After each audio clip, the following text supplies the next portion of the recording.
بسم اللہ الرحمن الرحیم۔ السلام علیکم دوستوں، welcome to my YouTube channel. دوستوں، آج ہم آپ لوگوں کو ایک ڈرامانی کہانی سنائیں گے جس کا ٹائٹل ہے یہ قصہ کل رات کا۔ نیو کراچی شفیق موڑ کے پاس 2001 میں ہم نے ایک کرائے کی جگہ پر نیو فیکٹری کا اسٹیٹ لیا تھا۔ یہ ایک بڑا پلاٹ تھا جس میں 3 پورشن پر مختلف فیکٹریز تھیں۔ گیٹ سے داخل ہوتے ہی چوکیدار کا روم، پھر 2 طرف دو فیکٹریز اور اس سامنے ہماری فیکٹری تھی۔ ہمارے پورشن میں داخل ہوتے ہی سامنے آفس، ایک طرف گودام میں کچا مال اور دوسری طرف مشینز لگی ہوئی تھی، اور ارد گرد 3 طرف خالی پلاٹ تھے، اور گیٹ کے سامنے چائے کا ہوٹل اور پان کی دکان تھی۔ ہمارا نیا کام تھا تو اکثر وہیں اسپیکلنگ وغیرہ بنواتے تھے اور اکثر دیر رات تک وہیں بیٹھے رہتے تھے۔ کھانا چائے کے دور بھی چلتے تھے۔ ایک رات قریب 10 سوا 10 پر لڑکے کو کھانا اور چائے لینے بھیجا ہوا تھا کہ اچانک بارش ہو گئی۔ تھوڑی دیر بعد کھانا آ گیا تو سب ساتھ مل کر کھانے لگے۔ اسی دوران باتوں میں لڑکے نے کہا کہ ہماری فیکٹری کی چھت پر شاید چوکیدار کی بیوی یا بیٹی بارش میں لال جوڑا پہنے اکیلی نہ رہی ہے۔ ہم نے اس کو کہا زیادہ مت دیکھنا، یہ پٹھان اپنی عورتوں کے بارے میں کافی سخت ہوتے ہیں، کچھ غلط سمجھ لیا تو تجھے مار مور کر یہیں کسی خالی پلاٹ میں دفنا دیں گے۔ کھانے وغیرہ سے فارغ ہوئے تو بارش بھی رک گئی تھی۔ ہم سب گھر کے لیے نکلنے لگے۔ گیٹ سے گاڑی نکلنے لگی تو داستانہ نظر وہیں چھت کی طرف گئی تو وہاں اس وقت بھی کوئی لال چادر یا دوپٹہ اوڑھے بیٹھا تھا۔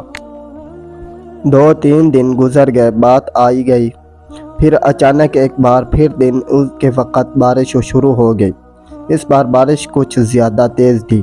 ہمارے پورشن میں گودام والی طرف چھت سے پانی آنے لگا تو ہم نے جلدی لوڈر سے مال سائیڈ میں کروایا اور لڑکے کو چوکیدار کے پاس بھیجا کہ اوپر چھت سے پانی آ رہا ہے تو ہم کو اوپر جا کر پلاسٹک بچانا ہے تاکہ پانی اندر نہ آئے۔ مگر وہ لڑکا واپس آ کر کہنے لگا کہ چوکیدار تو کہہ رہا ہے کہ اوپر جانے کا کوئی راستہ نہیں ہے، آپ خود کسی سیڑھی کا بندوبست کر لیں۔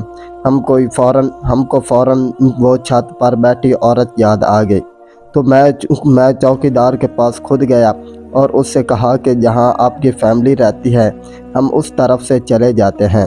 چوکیدار پریشان ہو کر کہنے لگا ہماری تو فیملی گاؤں میں ہے، چھت پر کوئی نہیں رہتا، نہ ہی کوئی راستہ ہے، تو عورت کہاں سے آ گئی؟ چوکیدار نے جب بتایا کہ اوپر چھت کا راستہ نہیں اور کوئی نہیں رہتا بھی، وہ سن کر خوف زدہ ہوئے تو مگر بارش کا پانی چھت سے آ رہا تھا، اس کو روکنا بھی تھا، تو برابر پورشن والوں سے سیڑھی لے کر لڑکوں کو بھیجا کہ چھت پر خیال سے جا کر پلاسٹک شیٹ بچاؤ، اور وہ اوپر گئے اور واپس آ کر بتایا کہ چھت پر کچھ کچرا تھا جس سے پانی جمع ہو کر نیچے فیکٹری میں آ رہا تھا۔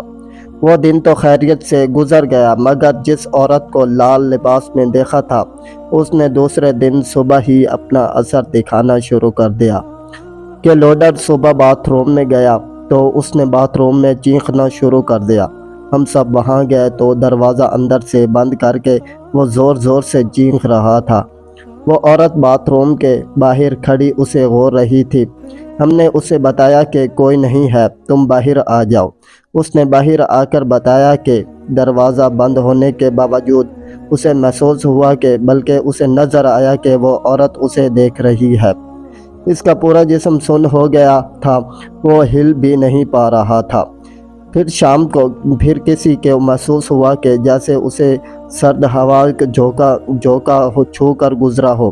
مشین کے پاس کھڑا تھا میں، جب مجھے صاف نظر آیا کہ وہ عورت میرے پیچھے کھڑی ہے اور مجھے جھری سے آ رہی ہے۔ جیسے تیسے وہ دن گزرا تو اگلے دن معاملہ زیادہ خطرناک ہو گیا۔ ایک اور لوڈر گودام میں گیا تو اسے کسی کو اپنے اوپر چھلانگ لگاتے دیکھا۔ وہ ڈر کر پیچھے ہوا تو لوڈنگ کی ٹرالی سے ٹکر کھا کر اپنا سر پھاڑ بیٹھا۔